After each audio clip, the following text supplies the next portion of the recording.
Hello, my three people, and welcome back to another episode of the Triple A-Pex Podcast. This is episode 18. Yeah, 18th episode. I'm your host, 3LNEX, as usual. Unfortunately, we don't have our co-host here. I don't know what's been going on, but we're going to try to get through this episode. I know I always say this and it doesn't end up happening, but this episode might run short due to the fact there might not be a lot to talk about, and it's pretty straightforward. To be honest, what we have to talk about. We have the patch notes for Season 11 Escape that have came out recently, and this seems really interesting season, to be honest, and we're going to go through them all and maybe talk about a little more stuff later on, but first let's just get on to these patch notes. So basically, before we get into things, there was a gameplay trailer that did come out, and it basically showed what everything coming to next season will look like in game.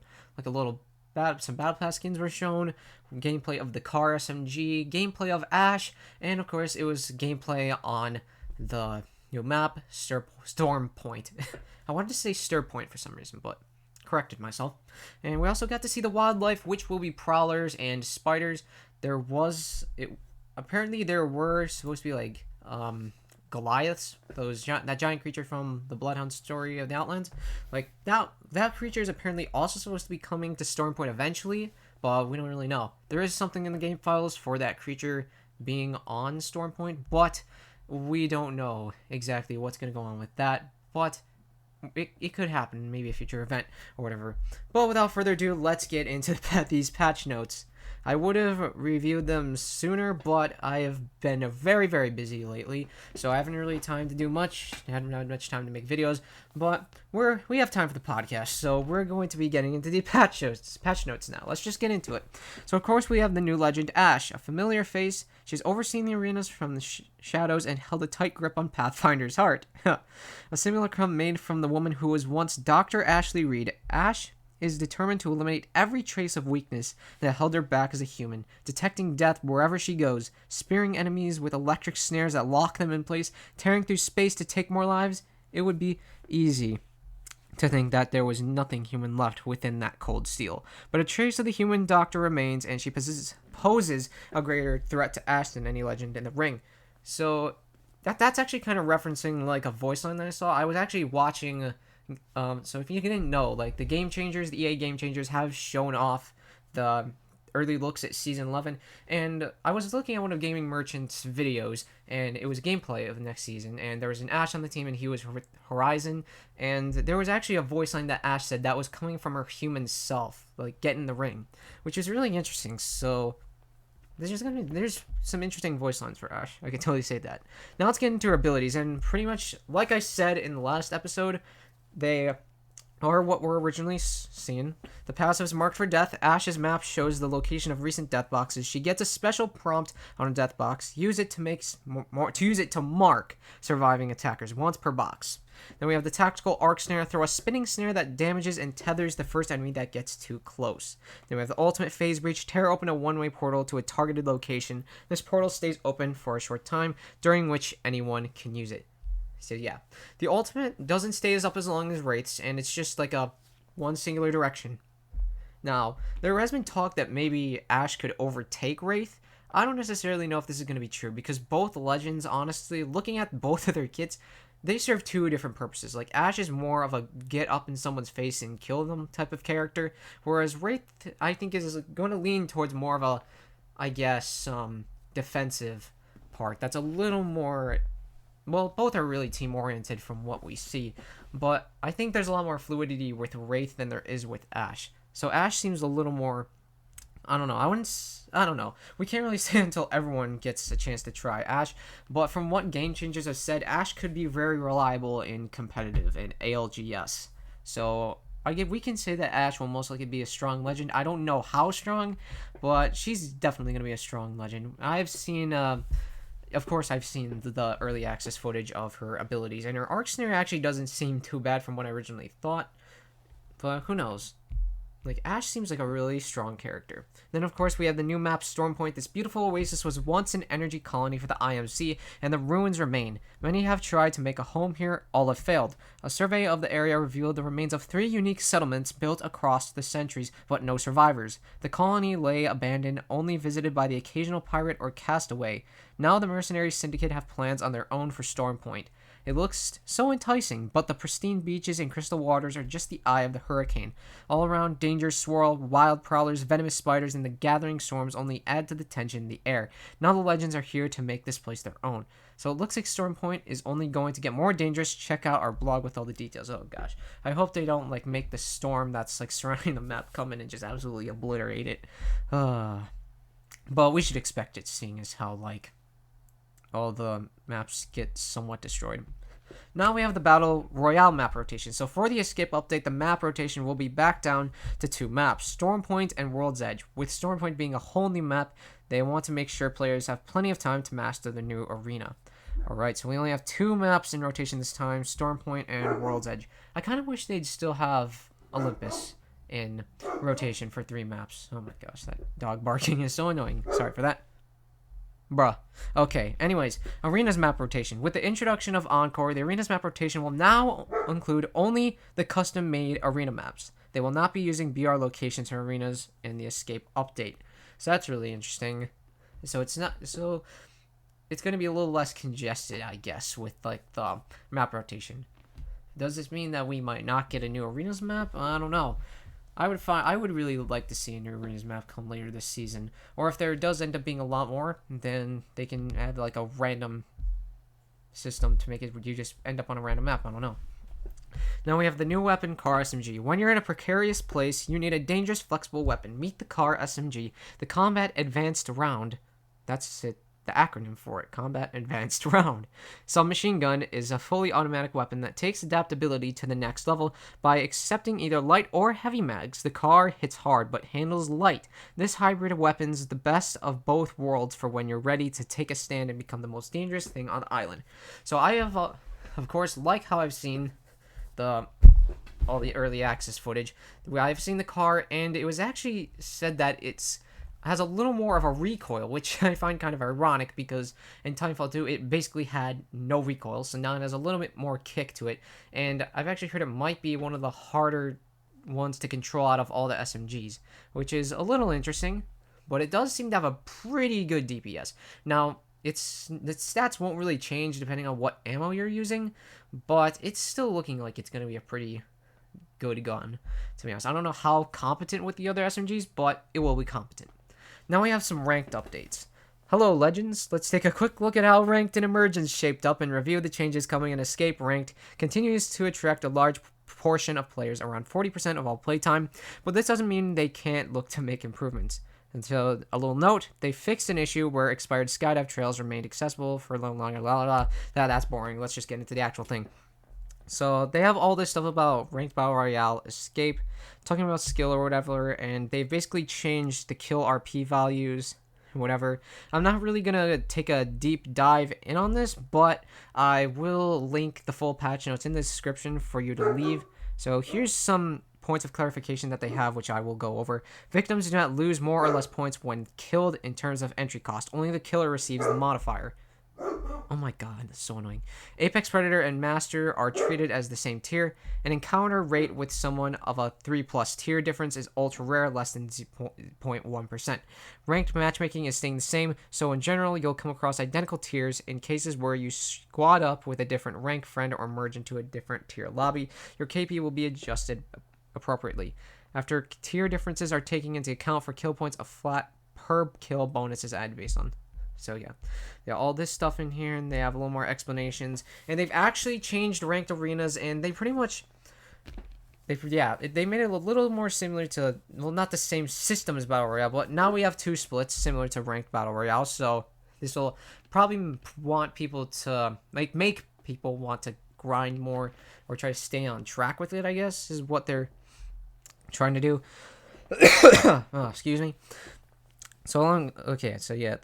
And there'll of course be a soft MMR reset and new placement matches for every split. So now it says new seasons require the usual 10 placement matches, while a new split only requires 5 placement matches. So I'm guessing that at the beginning of every new season, you'll have 10 placement matches. Then when you go into the next split, you'll only need 5 placement matches. All right. So improvements have been made to matchmaking for finding similarly skilled teammates. All right. I really hope that that has actually been done, because that is so freaking annoying, just having trashy teammates and getting absolutely obliterated by a team with like 20 bombs, 4k damage, all that stuff. Okay, so they reduced the AP amount gained or lost from MMR differences between teams. So here's the dev note for that. The final calculated AP amount for a match is a factor of your current AP and MMR. It's also influenced by the MMR differences between teams in practice. Sorry, I said that sentence wrong. In practice, this difference was factoring in more than we wanted, i.e. losing a match you were slightly favored to win was giving a bigger AP loss than desired. Sorry, I'm a little tired right now. It's a little later. I had to delay this episode, so yeah. So now we have balance changes with legends, and there's only one legend that is, well, there's actually two legends. Gibby did get a buff that wasn't talked about where his dome has more verticality, so that's pretty cool. But now we also, there's one legend that has just took over the entire patch notes, and that's Wattson. So Wattson got a massive buff. So move aside Ash, this is Wattson's season. So they have this huge note basically talking about how they're wanting to make her more viable, active, all this other stuff, and they have increased her effectiveness. So let's get into the general notes. They improved the reliability and responsiveness of placing Wattson's tactical and ultimate in world objects. Wattson can place her tactical and ultimate objects on valid surfaces above Wattson's eye level to a reasonable extent.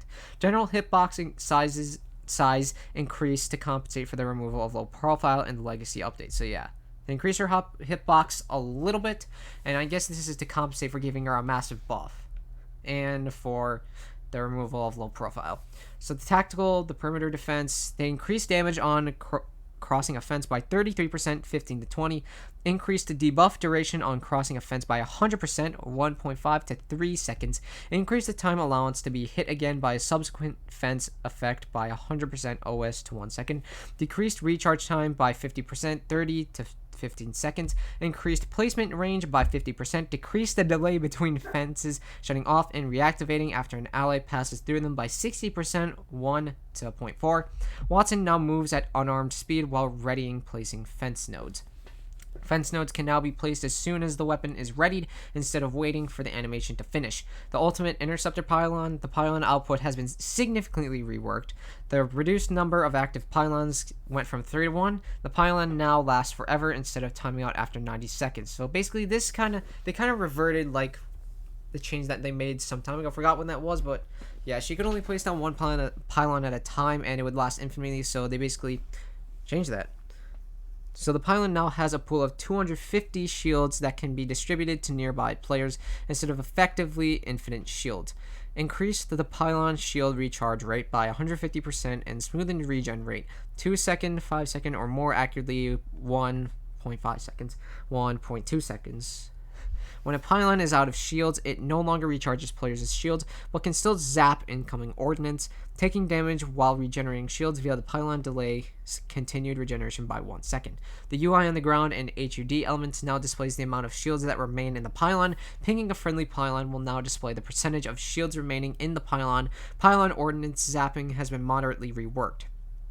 Ordnance is now zapped when the pylon detects that it would hit any surface within range and line of sight of the pylon, instead of being zapped as soon as it comes within range. As a part of the changes, current issues where the pylon doesn't reliably zap ordnances, particularly concerning airstrike abilities and ordnance that bounce off surfaces near the pylon, should now be addressed. So now let's get into the weapons and gear changes. So we have the supply drop rotation. This season the triple take returns to floor loot, and taking its place is the G7 Scout. And I actually saw this from leaked footage or whatever, but it was also most likely in the early access EA Game Changer stuff as well. So the Scout enters the supply drop with its old friend, the double tap trigger. Oh my gosh, that's going to be annoying as hell. The triple take, now an energy consuming marksman, charge time, and its charge time went from 0.8 to 1.1 pre-crate value. The mag increase at all tiers: base 18, white 21, blue 24, purple 27. Ammo consumed per shot increased to 3. Oh, I didn't realize this before, so I'm guessing because the triple take shoots 3 bullets at a time, I'm guessing that's why they're doing that. Ammo required per shot increased to 3. So we now have one new hop-up called Dual Shell. Each round loaded into the Mastiff or the 30-30 repeater is doubled. So that's pretty cool. I think that's going to make the Mastiff a little more reliable and competent with the Peacekeeper, and this will for sure give another reason to pick up the 30-30. which is a criminally underrated weapon, by the way. Then we have the fully kitted rotation. Added Mastiff, 3030, R301, Car, and Longbow as fully kitted gold weapons. And then removed the Peacekeeper, Rampage, RE45, Flatline, and Charge Rifle from the golden fully kitted weapon rotation. So now we have a change for the EVA 8. Its fire rate reduced from 2.1 to 2.0. With the reduced bolt scaling we've done in previous passes, the EVA 8 is still performing ahead of the shotgun pack. Hitting the base fire rate should help balance out our shotgun roster. Now we have the Peacekeeper, slightly increased pellet size, choke up time reduced from 1.5 seconds to 1.25 seconds. Choked up shots remain tight for slightly longer when exiting ADS. So they have a little note for that. I'm not going to bother reading it. So now we have the Longbow, damage reduced from 60 to 55. So here's the dev note for that in case you want to know. We're walking back a recent buff to the Longbow that proved unnecessary. We wanted to give it some love due to all the recent marksman updates, but it seems the Longbow was just fine. Oh yeah. So then we have something for the L-Star. Reduced barrel effectiveness at all rarity tiers, significantly reduced projectile collision size, and the damage was reduced from 18 to 17. So yeah, the L-Star has been a force to be reckoned with, and they kind of want to just bring it down a little bit of a notch. And of course we have the G7 Scout. Its damage was increased from 34 to 36, so that's not a lot, but it will still be pretty strong. And then we have the double tap that was added to it for supply drop. So yeah. I wonder how that's going to work out, because the G7 has pretty much always been, like, I guess, the most popular marksman weapon. So now we have supply drop weapon rates. Early game crate weapon rate increased from 25% to 50%. Mid game crate weapon rate increased from 50% to 75%. Late game crate weapon rate increased from 75% to 100%. And they have a dev note for that. I'm not going to bother reading it. So hot zone gold loot rates now. Increased amount of gold loot that spawns in hot zones. Alright. Then we have some crafting stuff for... Well, is this for arenas? No, it's not. It's for the crafting stations on Battle Royale maps. So the light ammo, the increased ammo for crafting went from for light ammo went from 20 to 60, heavy ammo 20 to 60, energy ammo 20 to 60, shotgun ammo 8 to 24, arrows 16 to 48, and sniper 12 to 36. Crafting ammo price increased from 5 to 10 per weapon. Evo armor points from crafting increased from 100 to 150. Evo armor points cost increased from 45 to 50. Replace the sniper bundle with a shotgun bundle featuring the dual shell. Okay, enemy NPC updates. Prowler health across the game has gone up from 90 to 114. Stormpoint and World's Edge. Prowlers on World's Edge and Flyers on King's Canyon now reward Evo points, 25%. All damage done to AI now rewards progress to your Evo armor, which is pretty nice and will probably work well with Stormpoint. Well, it is obviously going to work well, I think.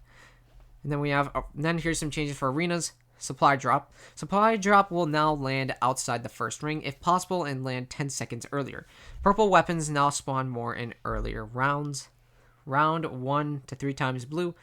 1 times purple plus 2 times blue. Round 2, 1 times purple plus 2 times blue to 2 times purple to 1 times blue. Round 3, 2 times purple, 1 times blue to 3 times purple. That was weird to read. Then supply drop no longer spawns blue Havoc or Devotion or gold RE45. That is interesting. Weapon price updates. The Mozambique, yeah, its price changed from 125 to 150, and purple changed from 200 to 250. Let's go. Okay. Made it a little more expensive, I guess. So P2020, blue from 75 to 50, and then purple 150 125. So they made the Mozambique more expensive, but then made the P2020 cheaper. Okay, the RE45 base went from 200 to 150, white 150 to 100, and blue 250 to 200. So they want us to use the P2020 and the RE45 more in arenas. Okay, that's pretty nice. I don't know. Prowler, they've also decreased the prices for the Prowler in arenas. Base 500 to 400, blue 300 to 350, and then purple 400 to 350. So they made the so they decreased the base price. Wait, the base is more expensive than the blue and purple. Am I reading this correctly? That's a little weird. The R99 base went from 500 to 450, and blue, they did the same thing with the R99. They made the blue 300, but then made the purple 350. Alright. So Hemlock 500 to 450, and that's only for the base. So now we have some quality of life stuff. There's not much. UI, teammates will now show that they are self-reviving on their in-world game tags.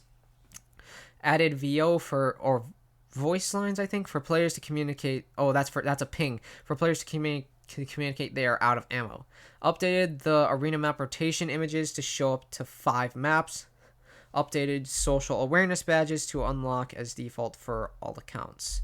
And I actually think they disabled those for the time being to work on some server stuff, I think. I don't really know. But that is interesting. Okay.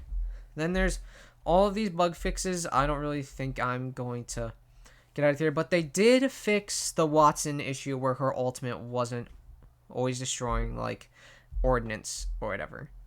Then, of course, there's all those other bugs.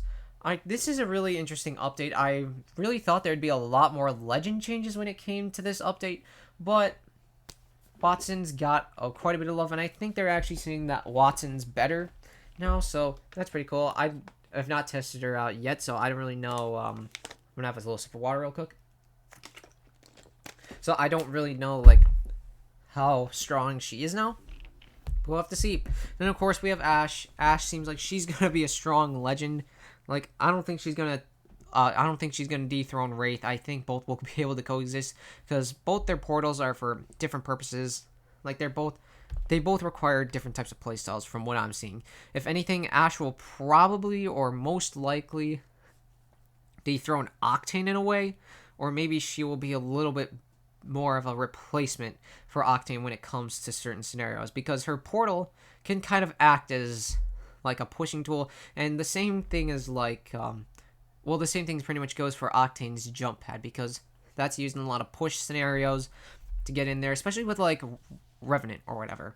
So having Ashe, I think that will be really she will be competent with Octane in terms of that because like with Ashe's portal, like you're not going to be able to get hit when you're traveling through it. Whereas Octane, you're a little more open to taking damage because, once again, you're exposed. But in the portal, you're not exposed. So I think it could be possible that Ashe's ultimate will be better than Octane's.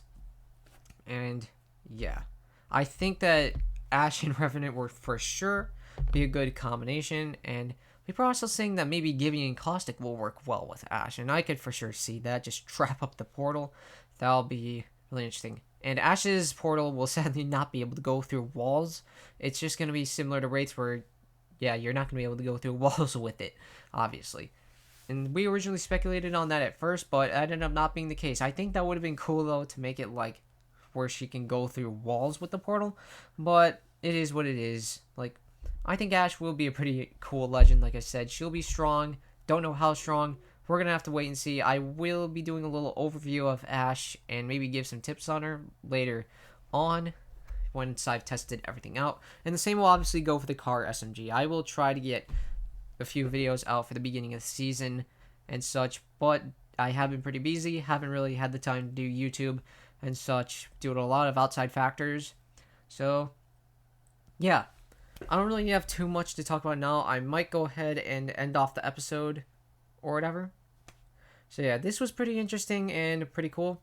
I guess we went over the entirety of the patch notes, and yeah, let me know what you think of these patch notes in the comment section. I will be sure to link them in the description of this video so you can go and read them on your own time and read the stuff that I haven't read. So if you want to look at the bug fix stuff, go ahead and read them. If I skipped over any notes, you can go ahead and read them, and you can go and read more about the rank changes for Battle Royale.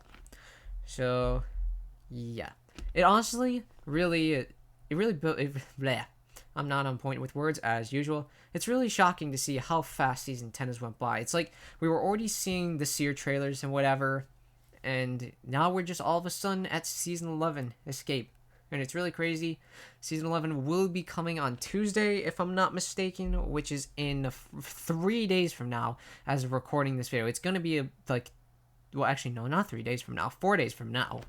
Because then we got Sunday. Oh, actually, no, 3 days. Oh, my God.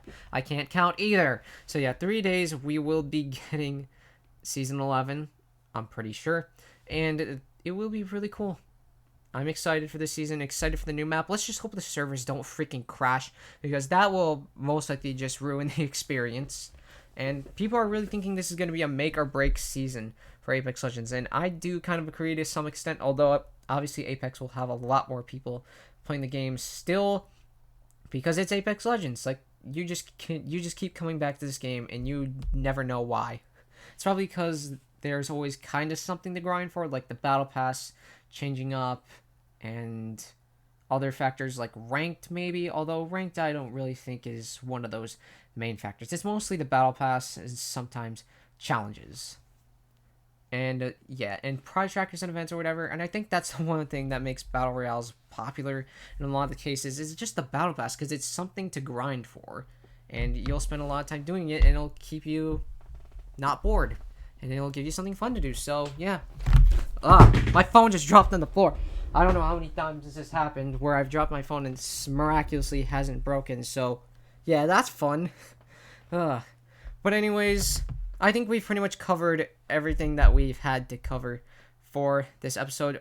We didn't have our co-host here, sadly. I don't know what's been up with Keeper. He has been really busy, but I think he was supposed to show up, but I don't know what happened. But anyways, that's going to be all for episode 18 of Apex, for the Triple A-Pex Podcast. Sorry it had to run a little bit short. I think it did run a little shorter than expected, but whatever. It was still an alright episode. We went over the patch notes again, and I kind of gave my thoughts about what this season might end up being like. Kind of touched on that. Not really. I will be giving my full thoughts, though, later on. So, yeah, that's going to be all for episode 18 of the Triple A-Pex Podcast. To my YouTube audience, if you did end up enjoying this to some extent, then be sure to give it a like. And while you're at it, be sure to subscribe to the channel and turn on that bell icon so you can get notified for whenever I upload a new video. And that will also be really useful for knowing when a new podcast episode drops. So, yeah, go ahead, turn on the notification bell. Also, be sure to join my Discord server. The link will be in the description. And if you want to listen to the podcast live at 5 p.m. Eastern Standard Time on Saturdays, I couldn't make it 5 p.m. because I had a conflict, but you get the point. So if you want to listen to the podcast at 5 p.m. Eastern Standard Time, then be sure to join the Discord server. Once again, link is in the description for you.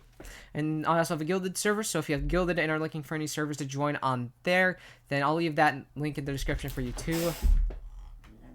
A catfight just broke out, but okay. What was I saying again? Oh, yes. So, yeah, I've Guilded too, so a Guilded server, I mean. So, if you want... Okay, I'm just repeating stuff at this point. Okay. Be sure to follow my Twitch channel at twitch.tv/3LNEX, and be sure to follow my Instagram as well at 3LNEX.gg. And yeah, once again, that's going to be all for episode 18 of the Triple A-Pex Podcast, and I will see you all later. Bye-bye.